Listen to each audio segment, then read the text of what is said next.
Hey everyone, thanks for tuning in. Hit that like button, subscribe, and drop a comment. Where are you watching from? What are you doing right now? Let me know. Tonight's story, a demon hunter tracking a cursed artifact that's turning Los Angeles into a feeding ground. Bodies are piling up, time is running out. Stay till the end. You won't see what's coming. The call came at 2:47 a.m. I was already awake. Insomnia's been my companion for years, a side effect of this life. My phone vibrated against the nightstand. Douglas Henrik, head of the Demonic Artifacts Containment Unit. "It's gone," he said. No greeting. No. His voice carried pure terror. "Which one?" "Beelzebub's plate." My blood went cold. I'd seen the plate once, 5 years ago. The previous owner starved to death despite having a fully stocked kitchen. They found him surrounded by empty cans, wrappers, torn upholstery with bite marks. He'd eaten everything. Then he'd started eating himself. When? Midnight. Vault was sealed. No forced entry. Doug's breathing was ragged. 3 incidents already. Last 8 hours. Where? Downtown diner, Koreatown apartment, food truck near Pershing Square. It's accelerating. I grabbed my jacket, iron-lined pockets, sigils stitched into the lining. Send me the addresses. LAPD is calling it a serial killer. Drug psychosis. He laughed bitterly. If they only knew. I hung up and stared at my bathroom mirror. 38 years old, looked 50. Gray in my hair, lines around my eyes, scars everywhere. This is what hunting demons does. It hollows you out. Rosie's diner, yellow police tape, patrol cars, lights painting everything blue and red. I parked a block away and approached through the alley. The night air carried garbage, exhaust, and underneath, copper, iron, stomach acid. The back door was propped open. I peered inside. The victim sprawled across a booth, stomach ruptured from the inside. But what made my hands shake was the metal. Napkin dispenser pieces embedded in his throat. Chrome from the table showed teeth marks. He'd swallowed the salt shaker whole. The plate had been here. "Hey, who the hell are you?" A uniformed cop, hand on his holster. Young, nervous. "Wrong address," I said, raising my hands. "Sorry, officer." I backed away before he could detain me.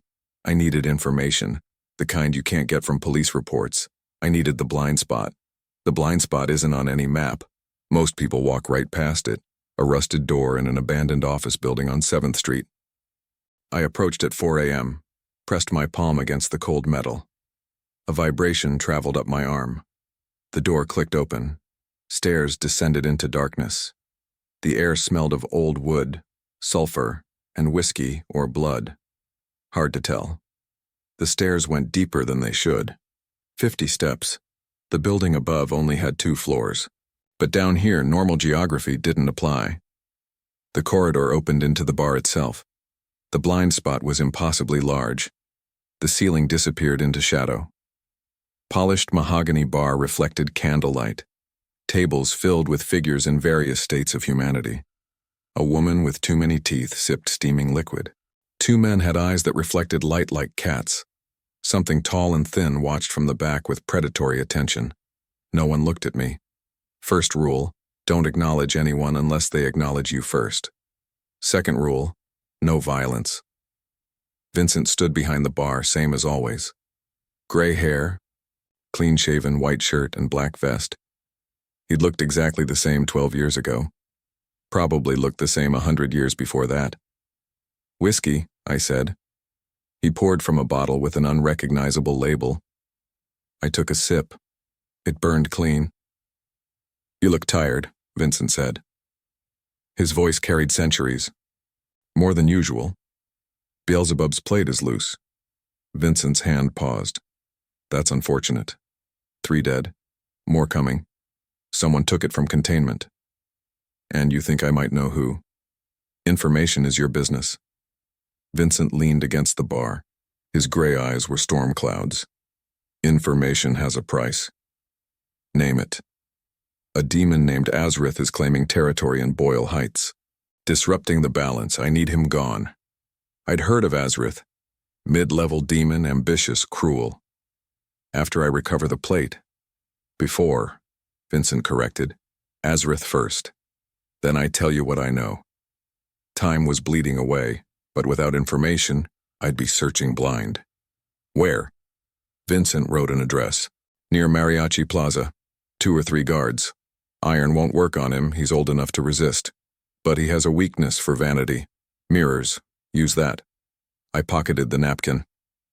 Anything else? You're not the only one looking. A detective came through earlier. LAPD. She's following the pattern. Be careful. Boyle Heights was quiet. The address led to a bodega with apartments above. I watched from across the street. Shadows moved in the second-floor windows. I checked my weapons. Glock with iron rounds. Obsidian knife. Mirror compact. Holy water. The building entrance was unlocked. I climbed slowly. Apartment 2B had a reinforced door. Voices inside argued in Spanish. I knocked. ¿Quién es? Vincent sent me. Locks clicked. The door opened. The guard was big, 6'2", 220, neck tattoo. Vincent didn't say. I drove the knife into his throat. He gurgled, fell. The second guard came from the kitchen, reached for his gun. I shot him twice. Suppressed coughs, he crumpled. Well, a voice said, smooth and amused. That was efficient. Azrith stepped into view. Tall, thin, expensive suit.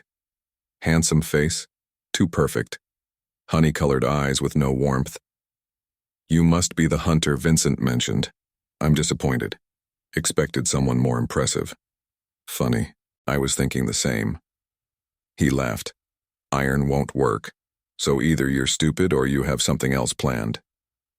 I pulled the compact mirror, angled it toward him. Azrith's eyes locked onto his reflection immediately. Couldn't help it.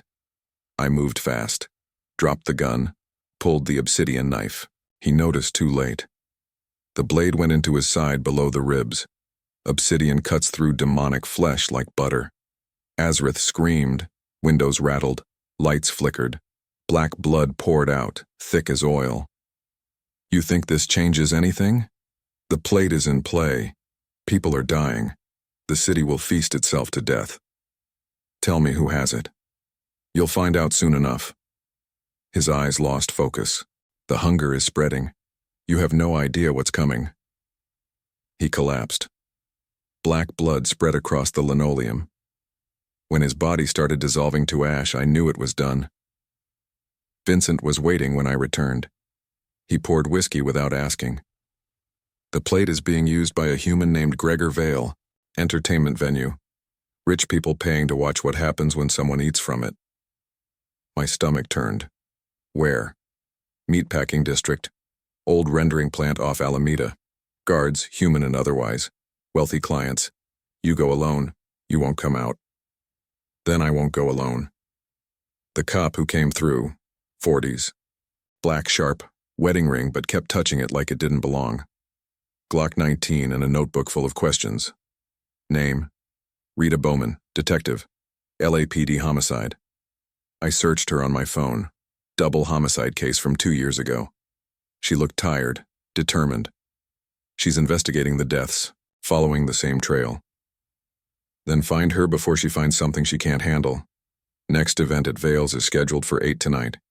You have less than 4 hours. I stood. My body ached. Too much adrenaline. Too little sleep. Thanks, Vincent. Don't thank me yet, you still have to survive. And you'll owe me again soon. That's how this works. I climbed the stairs into pre-dawn grayness. The city was waking. Delivery trucks, early commuters. Somewhere Detective Rita Bowman followed the same thread. Somewhere else Gregor Vale prepared for another show. I had 4 hours to find Bowman, convince her to help and stop Vale before more people died. The clock was ticking. The hunger was growing. Finding Detective Rita Bowman took 3 phone calls and 1 lie about being a federal consultant. She agreed to meet at a coffee shop in Silver Lake at 6 a.m. She was already there when I arrived, sitting in a corner booth with her back to the wall. Good instincts. Her eyes tracked me from the moment I walked in, assessing, calculating. She wore a gray blazer over a white shirt, her badge clipped to her belt. The wedding ring Vincent mentioned caught the morning light. I slid into the booth across from her. Up close, she looked exhausted. Dark circles under her eyes. Coffee cup already half empty. "You're the federal consultant?" she asked. Skeptical. "Not exactly." I kept my voice low. "I'm investigating the same deaths you are, but I'm looking at them from a different angle." "What angle is that?" "The one where you stop pretending this is drug-related psychosis." Her expression didn't change, but her fingers tightened around the coffee cup. "Explain." I pulled out my phone and showed her crime scene photos Doug had sent. Images LAPD wouldn't have access to.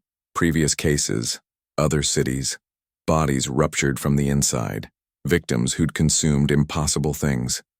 Portland, 2019, Miami, 2021, Sacramento, 2023. I swiped through each image. All connected to the same artifact, a plate. Whoever eats from it becomes consumed by hunger. They eat until their bodies can't contain it anymore. Rita studied the photos, her jaw tight. "You're telling me this is supernatural?" "I'm telling you 3 people are dead in 8 hours, and more will die tonight if we don't stop it." "We?" "The person who has the plate is named Gregor Vale. He's running an underground event, rich people paying to watch victims die. It's happening tonight at 8 p.m. in an old rendering plant off Alameda." I met her eyes. "I can't stop it alone, and neither can you." She was quiet for a long moment, weighing options. Finally, "Show me proof. Real proof, not just photos." I'd anticipated this. "Come with me to the next crime scene. The food truck. You'll see what I mean." The food truck was cordoned off in a Pershing Square parking lot. Rita flashed her badge, and the uniforms let us through. The victim was still inside, a woman in her 20s slumped against the serving window. Her abdomen had burst open, but that wasn't what made Rita freeze. The woman had eaten through the truck's metal siding. Chunks of aluminum were lodged in her throat and esophagus. Her teeth were broken, filed down to nubs from gnawing steel. Cooking oil mixed with blood pooled on the floor. "Jesus Christ," Rita whispered. "The plate does this," I said quietly. "It amplifies hunger beyond reason, beyond biology. They can't stop. They don't want to stop." Rita crouched beside the body, professional mask back in place, but I saw her hand trembling. "What kind of person would use this on someone?" "The kind who sees profit, not people." She stood, turned to face me. "You said you know where this event is happening. How?" "Sources. People who exist in spaces between what you know and what you don't." I checked my watch. "We have 2 hours.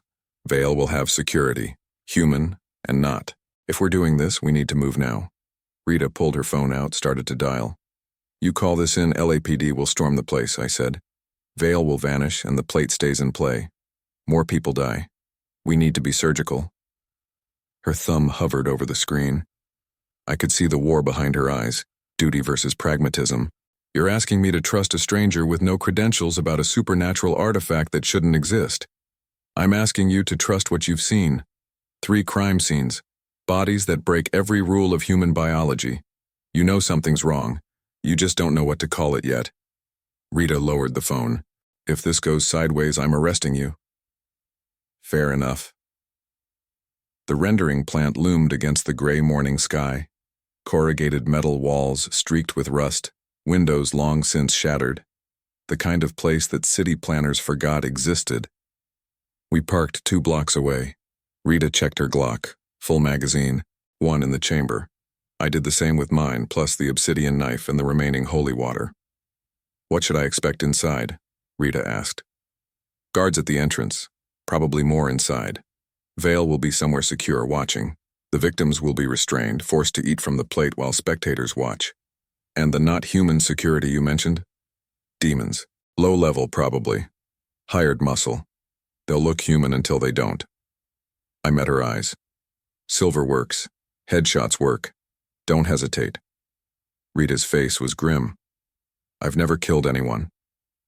You might have to tonight. We approached from the east side, using rusted machinery as cover. The main entrance had 2 guards, large men in dark suits, earpieces, the works. Professional. Can't go through the front, Rita muttered. I scanned the building. A loading dock on the south side, doors hanging open. There. We circled around, staying low. The loading dock smelled of old blood and chemicals, decades of death soaked into concrete. Inside, the plant opened into a vast space of catwalks and empty vats, and voices coming from below. We crept to the edge of a catwalk and looked down. The main floor had been converted into a theater. Rows of chairs faced a raised platform. Maybe 30 people in expensive clothes holding champagne glasses, chatting like they were at an art gallery. On the platform, a woman strapped to a chair, early 30s, gagged, eyes wide with terror. In front of her, a small round table, and on the table, the plate. It was unremarkable at first glance. Ancient bronze, tarnished green in places with etchings around the rim. But even from this distance I could feel it. A pull. A wrongness that made my stomach clench. That's it? Rita whispered. That's it. A man stepped onto the platform. Gregor Vale. Mid-40s, silver hair, tailored suit. He smiled at the audience like a showman. Ladies and gentlemen, thank you for joining us. Tonight's presentation is particularly special. Our subject is a vegetarian, 5 years without meat. Let's see how long conviction lasts against true hunger. The audience laughed. Actually laughed. Gregor removed the woman's gag. She immediately started begging. Please, please don't. He placed a steak on the plate. The smell hit instantly. Rich, overwhelming, impossibly appetizing. The woman's expression changed. Fear became confusion, became desperate need. No, she whimpered.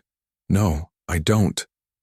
But her body was already moving, hands straining against restraints, mouth watering, eyes locked on the meat. Gregor cut the restraints. She lunged at the plate. We need to move now, I said. Rita was already moving, descending the catwalk stairs. I followed. We hit the ground floor as the woman tore into the steak with her bare hands, chewing, swallowing, barely breathing between bites. LAPD, nobody move! Rita's voice cut through the space. The audience turned. Some screamed. Others ran for exits. Gregor's expression shifted from surprise to cold calculation. Stop them, he said calmly. Guards materialized from the shadows. 4 of them. But as they stepped into the light, their forms rippled. Skin darkened. Eyes went black. Fingernails extended into claws. Demons. Rita fired. 3 shots center mass. The first demon stumbled but kept coming. She adjusted, fired again. Headshot. It collapsed, black blood pooling. I engaged the second, obsidian knife in hand. It was fast, faster than the human guards, but sloppy, overconfident. I feinted left, drove the blade up under its ribcage. It shrieked, dissolved. Behind us, the woman on the platform was eating the table now, chewing wood, swallowing splinters. Blood ran from her mouth. Rita dropped the 3rd demon. The 4th grabbed her from behind, claws digging into her shoulders. She screamed. I shot it through the skull. It released her, crumpled. Gregor was gone. And the plate. Rita stumbled toward the platform, clutching her bleeding shoulder. We have to help her. It's too late, I said. But Rita wasn't listening.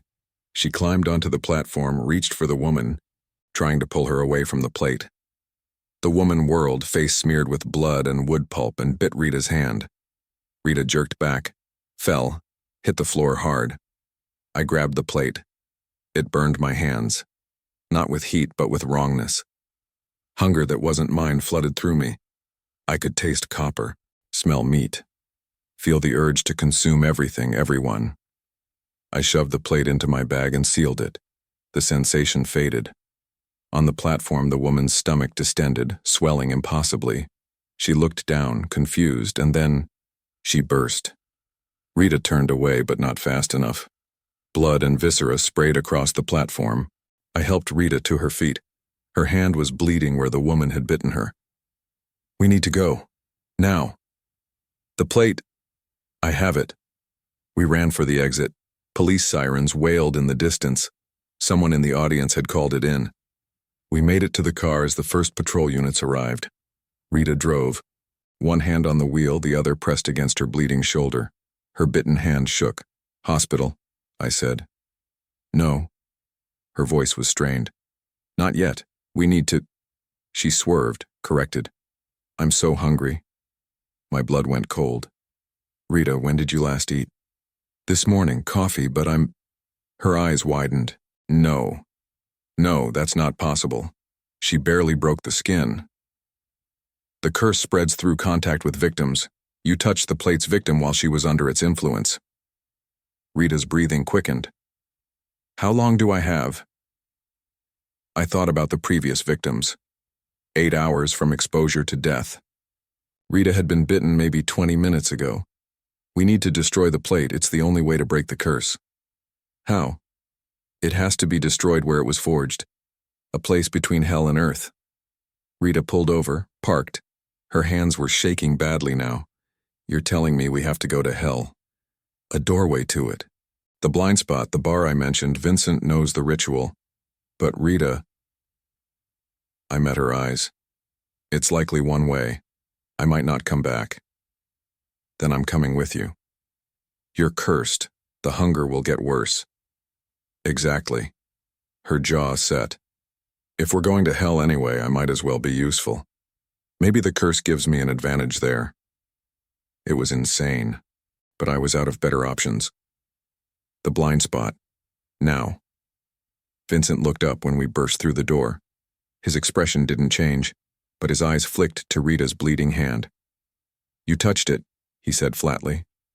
"We need the ritual," I said. "The doorway. Now." "No." "Vincent." "The doorway is one way. You know this. I open it, you walk through, you don't come back." "And her?" He nodded at Rita. "She's already gone. 6 hours, maybe less." Rita stepped forward. "Then we have 6 hours. Open the door." Vincent studied her. Really studied her, seeing something I couldn't. Finally, he nodded. "The chamber is below. Follow me." He led us through a door behind the bar, downstairs that spiraled deeper than should be possible. The air grew thick, hot, smelled of ash and old smoke. The chamber at the bottom was circular, carved from black stone. Symbols covered every surface, languages dead before humans learned to write. In the center, a depression in the floor filled with what looked like oil but moved like it was alive. "The forge exists in the space between," Vincent said. "Step into the pool, and you'll be there. But know this. Time moves differently. What feels like minutes there might be hours here, and the inhabitants—" He trailed off. "Demons," I finished. "Worse, fragments. Things that were demons once, broken and reformed. They'll know why you're there. They'll try to stop you." Rita swayed. I caught her. Her skin was feverish. "I'm ready," she said. I looked at Vincent. "If we don't make it back, I know." His gray eyes held something like respect. "Good luck." I gripped Rita's good hand. The plate hung heavy in my bag. Together we stepped into the pool. The world inverted. The world reassembled wrong. Gravity pulled sideways for a moment before correcting itself. My stomach lurched, and I fell to my hands and knees, fingers sinking into something powdery and warm. Ash. Gray powder stretched in every direction under a sky that wasn't sky, just darkness pressing down like a physical weight, crushing and infinite. The air burned my lungs. Every breath tasted of sulfur and burning meat, like standing downwind from a crematorium that had been running for centuries. The temperature was wrong too. Not hot or cold, but both simultaneously, as if the space itself couldn't decide what it wanted to be. In the distance, shapes moved through the ash, hunched, broken, dragging themselves across the wasteland with movements that suggested pain and purpose in equal measure. Rita collapsed beside me, retching violently. Nothing came up but bile streaked with blood. Her shoulders heaved, and I could hear the wet sound of her lungs struggling against the toxic air. "How long?" she gasped between heaves. "How long do we have?" I checked my watch. The hands spun backward, accelerated forward, stopped, then started spinning again in random directions. The digital display flickered between numbers that didn't exist: 1387, 000, 25, 14. Time didn't work here. Time was broken. "I don't know," I admitted, helping her to her feet. She wiped blood from her lips with the back of her hand. When she looked up at me, her eyes were bloodshot, the whites turning yellow at the edges. "I can feel it. The hunger. It's evolving. It's not food I want anymore. It's everything. The air, the ash, the darkness." Her voice cracked, trembling between control and madness. "I want to consume you. Bite through your throat and swallow until there's nothing left. How do we find the forge before I lose myself completely?" I pulled the plate from my bag. My hands burned where they touched it, not with heat, but with wrongness that went bone deep. The bronze surface seemed to pulse, almost breathing. Even here, in this place between hell and earth, it radiated malevolence. But now I could feel something else too. A pull, like a compass needle finding north. Like it was calling home to the place where it had been born in fire and hatred. "Follow this," I said, holding it out in front of me. We walked. Each step sent up small clouds of ash that hung in the air longer than they should have. The powder beneath our feet was warm, almost body temperature, and occasionally I felt something solid underneath. Bones, maybe, or the remnants of things that had died here so long ago they'd become part of the landscape. We passed fragments, pieces of things that might have been demons once before they'd been broken down into component parts by whatever laws governed this realm. A hand still twitching, fingers curling and uncurling with mechanical regularity. Eyes embedded in the ground like stones, tracking our movement with desperate attention.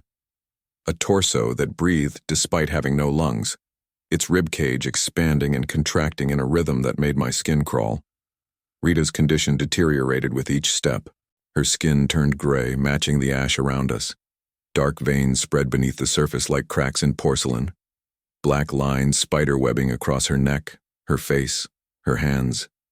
She stumbled, caught herself against me, kept moving with determination that bordered on suicidal. "Talk to me," she said. Her voice strained. "Keep me focused on something human, anything." "Why'd you become a cop?" I asked, keeping my eyes on the horizon. "My brother." Her voice was distant, echoing slightly in the dead air. "Jacob. Overdose when he was 17. Found him in the bathroom, needle still in his arm. Eyes open but seeing nothing. I was 14. I held his hand while we waited for the ambulance, and I knew he was already gone, but I held on anyway." She laughed bitterly, the sound wrong in this place. "I became a cop because I wanted to save people like him. Thought I could make a difference. Thought I could stop families from feeling what I felt. What happened? Reality. You can't save addicts who don't want to be saved. Can't stop dealers who have an endless supply. Can't fix a system designed to fail the people who need it most." She stumbled again and I caught her. Ended up in homicide instead. Investigating murders, documenting death. Never saved anyone. Just counted the bodies and filed the reports. "You're saving a city right now," I said. "Thousands of people. By dying in hell. By becoming a monster." She looked at her hands. The veins were now completely black, pulsing with something that moved beneath the skin. Great legacy for Jacob's little sister. He'd be so proud. The shapes in the distance were getting closer now. I could see them more clearly. Humanoid, but fundamentally wrong. Too many limbs sprouting from torsos at impossible angles. Mouths opening in faces that had no other features. Fingers that were too long, ending in points that dragged through the ash. They circled us in a wide perimeter, keeping distance but maintaining pursuit. Hunting. "They're waiting," Rita said, her voice taking on a hollow quality. "For what?" "For me to turn. They can smell it, the curse in my blood.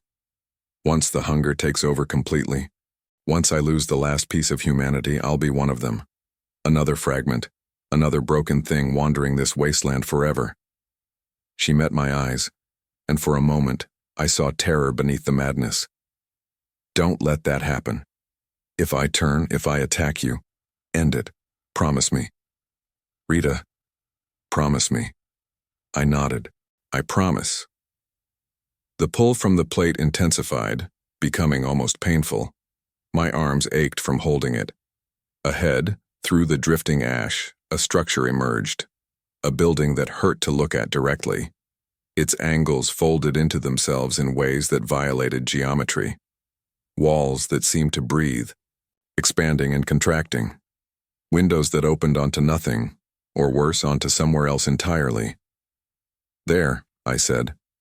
We approached carefully.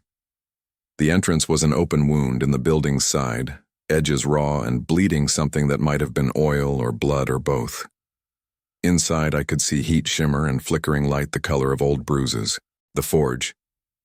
We stepped through. The chamber inside was circular, carved from black stone that absorbed light instead of reflecting it. In the center sat a pit of liquid fire, flames that burned black instead of orange, crackling with a sound like breaking bones.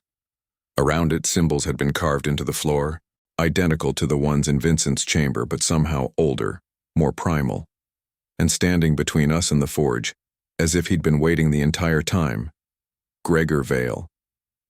Impressive, he said calmly, brushing ash from his sleeve. His suit was still immaculate despite everything. Not a wrinkle, not a stain. You actually made it. I genuinely didn't think you'd be stupid enough to follow through. Most people value their lives more than principle. My hand went to my gun. You knew we'd come here. Of course. Where else would you go? The plate can only be destroyed where it was forged. Basic curse mechanics. And I couldn't allow that to happen. Not when it's made me wealthier than you can possibly imagine. He stepped closer, his movements casual, unconcerned. Do you have any idea what people will pay to watch the ultimate human failing? To see control stripped away, to watch someone transform from person to animal to exploded meat? Millions. Tens of millions. I've hosted senators, CEOs, celebrities you'd recognize. Everyone wants to see the moment when civilization loses to hunger. You're insane, Rita said, her voice raw. I'm practical. Everyone dies eventually. It's the only guarantee in life. I just monetize the process, find the poetry in consumption, the beauty in complete loss of self. Gregor's smile was warm, genuine, which made it infinitely worse. But you've disrupted my business, killed my security, cost me valuable clients who are now too frightened to attend. So I followed you through the doorway, and now I'll ensure you never leave. You'll become part of the ash. Another fragment for the collection. He pulled a gun from inside his jacket, sleek, expensive, probably custom-made. The barrel gleamed even in the dim light. He fired. Rita moved with speed that shouldn't have been possible for someone in her condition. The curse had taken almost everything, but it had given her this. Inhuman reflexes, predatory instinct. She tackled Gregor, and they hit the stone floor hard enough to crack it. I ran for the forge, the plate clutched in both hands. Behind me I heard struggling, bodies hitting stone, grunts of effort, the wet sound of impact. A gunshot, a scream that might have been pain or rage or both. I didn't look back. The plate fought me with every step, vibrating in my hands, trying to pull away. It wanted to return to the forge, but also wanted to preserve itself. Cursed objects always did. They had a kind of semi-consciousness, a survival instinct born from centuries of accumulated malevolence. I reached the edge of the pit. The black flames reached toward me like hands, hungry, curious. Heat washed over my face, but it was cold heat, if such a thing existed. Flames that burned but stole warmth instead of giving it. Stop! Gregor's voice cut through the chamber. I turned. He had Rita in a headlock, gun pressed to her temple. His face was bleeding. She'd gotten her teeth into him at some point. His perfect suit was torn at the shoulder, but his grip was steady, his finger on the trigger. Rita's face was almost unrecognizable now. The black veins had consumed most of her skin.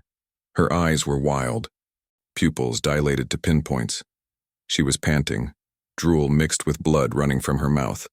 But when our eyes met, I saw her still in there, Detective Rita Bowman, who'd joined a stranger on an impossible mission because it was the right thing to do.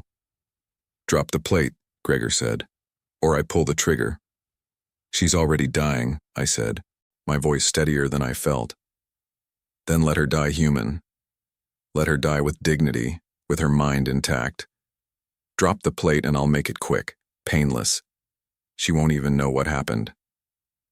His smile was almost kind. "Isn't that mercy?" Rita's eyes locked onto mine. Through the madness, through the curse consuming her from the inside, I saw clarity, understanding, acceptance. "Do it," she said, her voice barely human but still hers. "Destroy it. Don't let him win. Don't let anyone else die like this." Gregor's finger tightened on the trigger. Last chance. Rita's face changed. The last piece of control shattered. She turned her head. Fast. Impossibly fast, and bit into Gregor's arm. Not a desperate bite, not a warning. She tore into him like a predator, teeth sinking deep into muscle and tendon, ripping away flesh with methodical savagery. Gregor screamed. His grip loosened. The gun fell from nerveless fingers. Rita released him and shoved hard. Gregor stumbled backward, clutching his mangled arm, blood pouring between his fingers. He stumbled toward me, toward the forge. I didn't think, didn't hesitate. Just moved on instinct and desperation. I grabbed Gregor as he stumbled past and threw him into the black flames. His scream started the moment he hit the fire and didn't stop. The flames consumed him, wrapped around him like a living thing, but he didn't die. Couldn't die. This wasn't a place where death was allowed. He just burned, screaming, his voice echoing endlessly through the chamber, forever burning in flames that would never consume him completely. Eternal agony as payment for the suffering he'd caused. Rita collapsed against the wall, panting. The black veins were receding slightly. The act of biting Gregor had satisfied the hunger temporarily, given her a few more minutes of control. "Now," she gasped, "while I'm still me, before I turn completely." I held the plate over the pit. It bucked in my hands like a living thing, trying to wrench itself free. The bronze surface burned my palm, sending jolts of pain up my arms. But I held tight, gripping with everything I had, and dropped it. The plate fell almost in slow motion, tumbling end over end. For a moment I thought it would somehow escape, would fly back up into my hands or disappear into ash. Then it hit the black flames. The sound was like 1,000 mirrors breaking simultaneously. The plate didn't just break. It shattered into countless pieces, fragments that dissolved into nothing before they hit the bottom of the pit. A shockwave exploded outward from the forge. The black flames extinguished instantly. The building around us groaned, stone cracking, ceiling beginning to collapse. The symbols on the floor flared brilliant white, then went dark forever. Rita gasped. I watched as the black veins receded, pulling back like they were being sucked out of her body. Color returned to her skin. Her eyes cleared, pupils returning to normal size. The curse was breaking, unraveling, dying with the artifact that had spawned it. "It worked," she breathed, her voice her own again. "I can feel it. The hunger's gone. I'm me again." "We need to move," I said. "This place is collapsing." The chamber shook violently. Large chunks of ceiling crashed down around us. Through the entrance, I could see the fragments outside screeching, a sound like tearing metal mixed with human screaming. They knew what we'd done.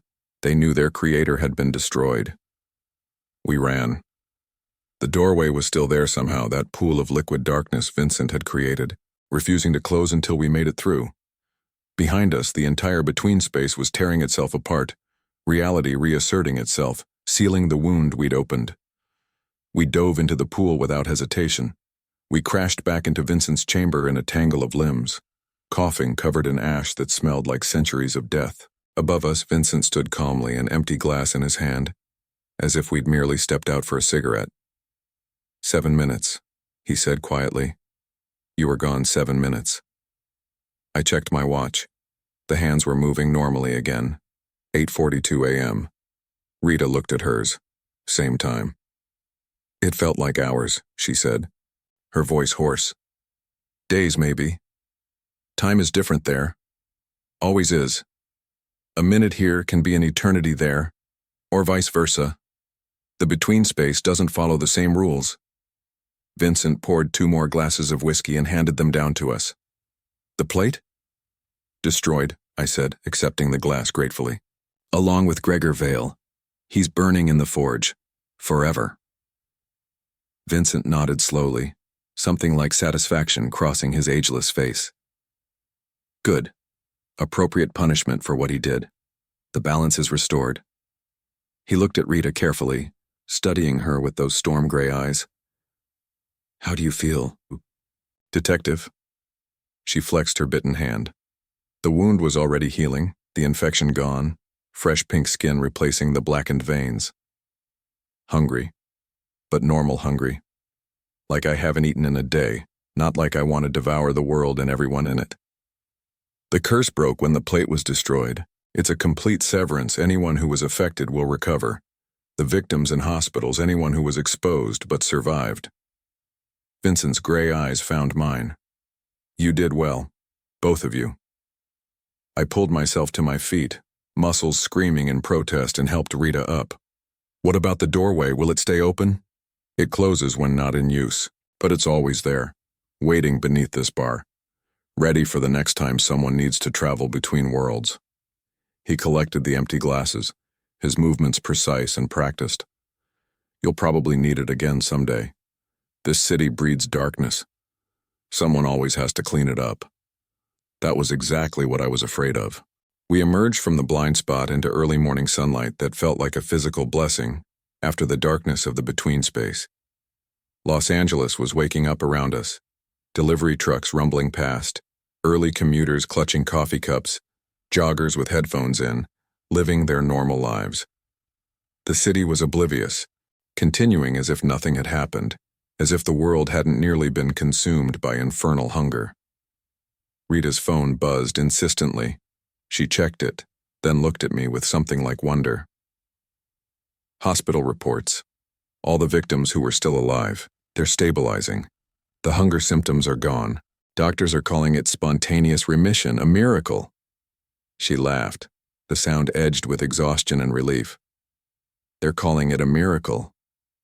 Let them, I said. Better than the truth. She pocketed her phone and winced, touching her shoulder where the demon had clawed her. I need to figure out how to explain the rendering plant. The bodies. Gregor Vale's disappearance, the building that's probably still on fire. You'll figure something out. You're good at your job. Rita laughed, short, exhausted, genuine. I died in hell and came back. I can handle some paperwork and interdepartmental politics. She paused, studying my face. Studying. What about you? What's next for you? My phone rang before I could answer. Doug's number. I already knew what the call would be about. Another artifact missing, another crisis, another impossible situation that needed someone willing to walk into hell and back to fix it.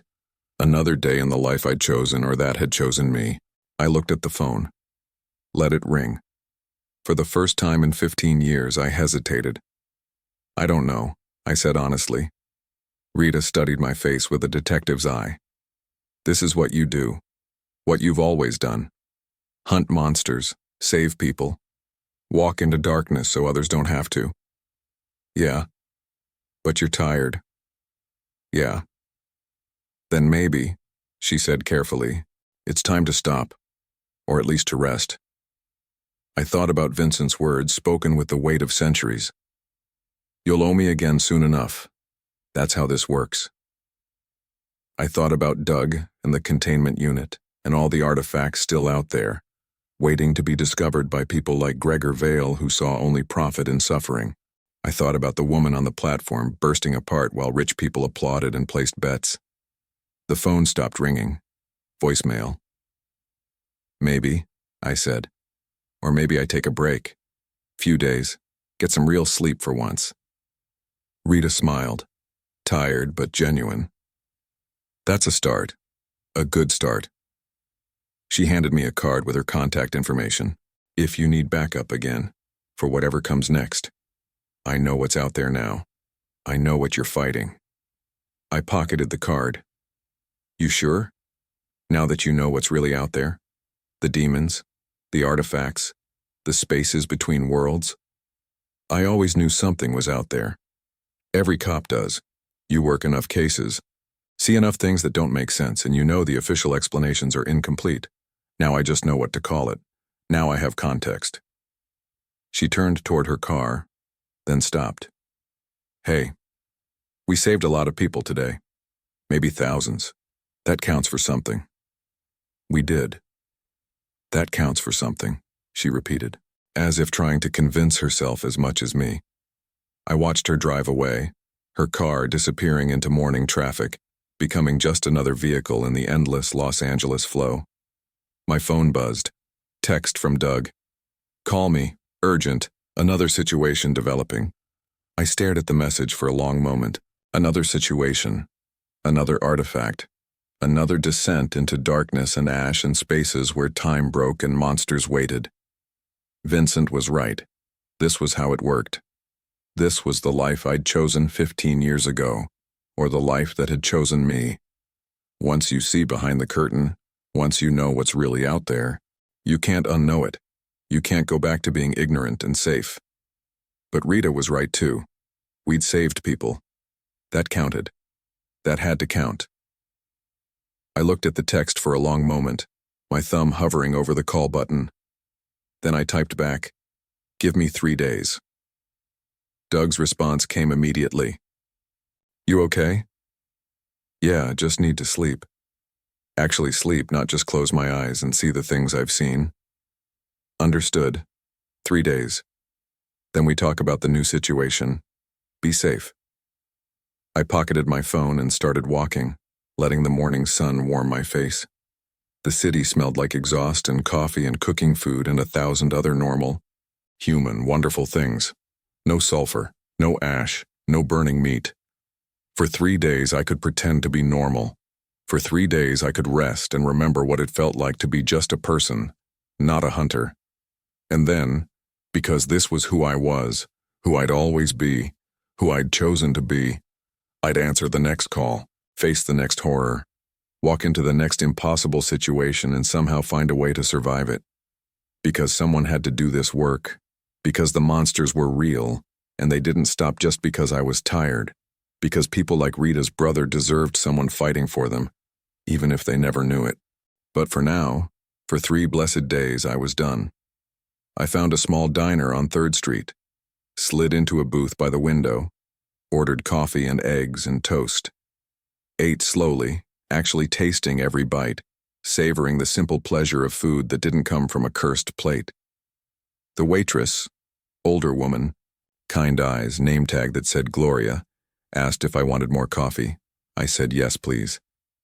She poured, smiled, moved on to the next table. Outside, Los Angeles continued its endless, beautiful, chaotic motion. Somewhere out there, artifacts waited in forgotten collections and estate sales.